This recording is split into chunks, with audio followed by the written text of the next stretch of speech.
రెడిగా గోషామహల్ చాక్నవాడిలో 5 అంతస్తుల భవనం కుంగింది. దీంతో చుట్టుపక్కల జనం భయాందోళనకు గురవుతున్నారు. పక్కనే కొత్త భవనం కన్స్ట్రక్షన్ కోసం తవ్వకాలు చేపట్టారు. దీంతో 5 అంతస్తుల భవనానికి పగుళ్లు వచ్చాయి. ఘటనా స్థలానికి చేరుకున్న పోలీసులు బిల్డింగ్లోని జనాలను ఖాళీ చేయించారు. జీహెచ్ఎంసీ అధికారులకు సమాచారం ఇవ్వడంతో స్పాట్కి చేరుకున్నారు. గతంలో ఇదే ప్రాంతంలో పలుసార్లు నాలాలు కుంగాయి.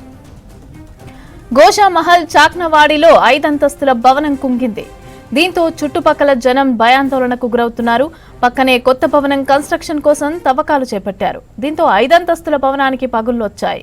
ఘటనా స్థలానికి చేరుకున్న పోలీసులు బిల్డింగ్లోని జనాలను ఖాళీ చేయించారు.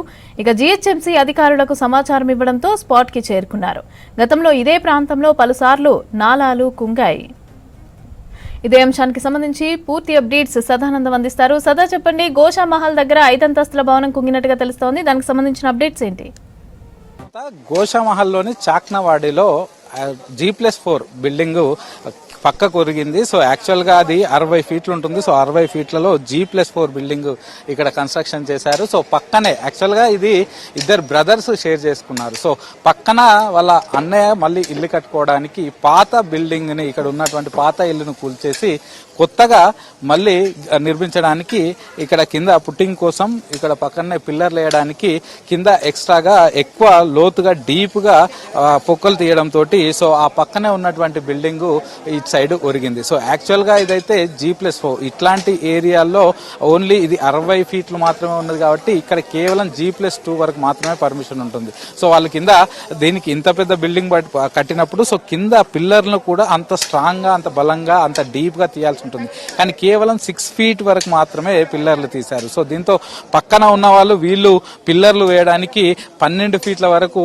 ఇటు లోతుగా డీప్ గా ఎక్స్కవేట్ చేయడంతో సో ఈ బిల్డింగ్ అనేది ఈ పక్క కొరిగింది. సో ఈ రోజు మార్నింగ్ ఇది జరిగింది. సో ఆ తర్వాత స్థానికంగా ఉన్నటువంటి పోలీసులు అలాగే జీహెచ్ఎంసీ టౌన్ ప్లానింగ్ అధికారులు ఇక్కడికి వచ్చారు. సో ఇక్కడికి వచ్చిన తర్వాత ఈ బిల్డింగ్ పడిపోకుండా ప్రస్తుతానికి సపోర్ట్ గా ఉండేలాగా కొన్ని చర్యలు తీసుకుంటున్నారు. కాకపోతే ఇది G+4 పెద్ద బిల్డింగ్ కాబట్టి సో ఇది ఎలా ఉండబోతుంది ఏంటి అనేది మాత్రం చెప్పలేకపోతున్నారు. సో మనం ఇప్పుడు వీళ్ళు కింద దిగి వీళ్ళు వర్క్ చేస్తుంది చూస్తున్నాం కదా. సో యాక్చువల్ గా ఇప్పుడు ఆల్రెడీ కన్స్ట్రక్ట్ అయింది, అంటే ఇప్పుడు ఒరిగిన బిల్డింగ్ ఏదైతే ఉందో దానికి కేవలం 6 ఫీట్ వరకు మాత్రమే కింద లోపలికి పిల్లర్లు ఉన్నాయి. కానీ ఇట్ సైడ్ ఇప్పుడు కొత్తగా బిల్డింగ్ కట్టేవారు స్ట్రాంగ్ గా ఉండడానికి కోసమని వాళ్ళు 12 ఫీట్ల వరకు లోతు తవ్వుతూ ఉన్నారు. సో దీంతో ఆటోమేటిక్ గా ఆ కింద ఉన్నటువంటి పిల్లర్లు పక్కకు జరగడంతో పూర్తిగా బిల్డింగ్ అంతా కూడా ఇటు రైట్ సైడ్ కు పూర్తిగా బెండ్ అవ్వడం జరిగింది. సో దీనికి సంబంధించి ఇప్పటికే జిహెచ్ఎంసీ అధికారులు,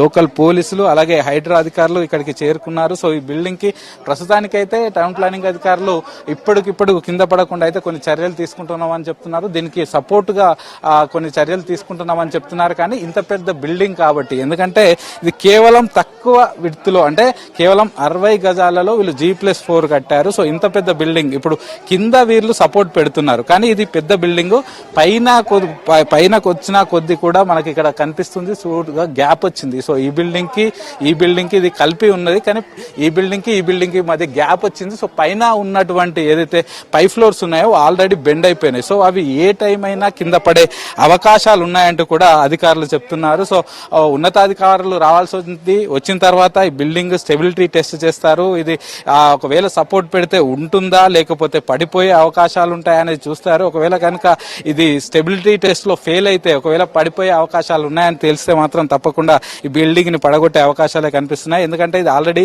ఇల్లీగల్ కన్స్ట్రక్షన్ గా చెప్పుకోవచ్చు. ఎందుకంటే కేవలం G+2 వరకే వీళ్ళకి పర్మిషన్ ఉంటుంది 60 ఫీట్ లో, కానీ వీళ్ళు G+4 వరకు కన్స్ట్రక్ట్ చేసి ఇందులో ఉంటున్నారు కాబట్టి దీన్ని పడగొట్టే అవకాశాలు కూడా కనిపిస్తున్నాయి. గతంలో మనం చూసాం గచ్చిబౌలిలో, అంజయ్ నగర్ లో సేమ్ ఇదే సిచ్యువేషన్. సో అక్కడ కూడా కేవలం అటు 80 గజాల్లో G+4 బిల్డింగ్ కట్టారు. పక్క వాళ్ళు కన్స్ట్రక్షన్ చేయడానికి ఇలాగే వాళ్ళు పిల్లర్ల కోసం తవ్వినప్పుడు ఆ బిల్డింగ్ పక్క కొరిగింది. సో ఆ టైంలో కూడా అక్కడ హైడ్రా అధికారులు వచ్చేసి ఆ బిల్డింగ్ అంతా కూడా కూలగొట్టారు. సో ఆ బిల్డింగ్ అంతా తీసేశారు. సో ఇప్పుడు అధికారులు ఇక్కడికి వచ్చిన తర్వాత స్టెబిలిటీ టెస్ట్ చేసిన తర్వాత వీళ్ళు ఏం చేస్తారనేది వెయిట్ చేయాల్సి ఉంటుంది. సో ఇప్పటికే టౌన్ ప్లానింగ్ అధికారులు వచ్చారు. సో హైడ్రా డిఆర్ఎఫ్ టీమ్స్ వచ్చాయి. అలాగే ఈ బిల్డింగ్ లో ఉన్న వాళ్ళందరినీ కూడా ఇప్పటికే ఇక్కడ నుంచి ఎవాక్యుయేట్ చేయించారు. సో ఇందులో నుంచి వ్యాక్యుయేట్ చేయించారు. సో ఈ బిల్డింగ్ ఒకవేళ పడిపోతే సో పక్కన బిల్డింగ్ కూడా అది కూడా ఎఫెక్ట్ అయ్యే అవకాశాలు ఉంటుంది. ఎందుకంటే అంత హైట్ ఉంది కాబట్టి సో ఆ బిల్డింగ్ లో ఉన్న వాళ్ళని కూడా ఒక్కొక్కరిని ఖాళీ చేయాలని వాళ్ళని కూడా అధికారులు అలాగే పోలీసులు కోరుతున్నారు. సో ప్రస్తుతం ఒక్కొక్కరిని ఫ్యామిలీస్ అయితే అందులో నుంచి బయటకు పంపించేస్తున్నారు. సో మరి కాసేపట్లో ఇక్కడికి ఉన్నతాధికారులు కూడా వచ్చి దీని బిల్డింగ్ స్టెబిలిటీ టెస్ట్ చూసే అవకాశం ఉంది. సో ప్రస్తుతానికైతే పైన చూస్తే ఈ బిల్డింగ్ కి పక్క బిల్డింగ్ కి గ్యాప్ అయితే వచ్చింది. సో ఇప్పటి వరకు ఇక్కడ ఉన్న వాళ్ళు చెప్తుంది ఏంటంటే కలుపుకొనే కట్టారు కాబట్టి ఇవి రెండు ఆనుకునే ఉండే. సో కింద ఎప్పుడైతే ఈ పిల్లర్స్ బెండ్ అయ్యాయో సో అప్పుడు ఆటోమేటిక్ గా పైన ఉన్నటువంటి ఫ్లోర్స్ పైన ఉన్నటువంటి 3rd ఫ్లోర్ కానీ 4th ఫ్లోర్ కానీ అక్కడ మాత్రం పూర్తిగా బెండ్ అయిపోయింది. సో ఏ క్షణమైనా పడే అవకాశాలు ఉన్నట్లయితే దీన్ని చూస్తున్నట్లు మనకు కనిపిస్తుంది. సో ప్రస్తుతానికైతే దీనికి సపోర్టివ్ గా ఉండేందుకు కొన్ని చర్యలు తీసుకుంటున్నారు. కాకపోతే ఇది చూసిన తర్వాత ఇక్కడికి టౌన్ ప్లానింగ్ అధికారులు ఇంజనీర్లు వచ్చి సో ఈ బిల్డింగ్ స్టెబిలిటీ టెస్ట్ చేసిన తర్వాత ఇది ఉంచాలా లేకపోతే ఒకవేళ పడిపోతుందా అని ఇవన్నీ చూసిన తర్వాత దీనిపైన ఏం చేయాలనేది డిసిషన్ తీసుకునే అవకాశాలు కనిపిస్తున్నాయి. మమత.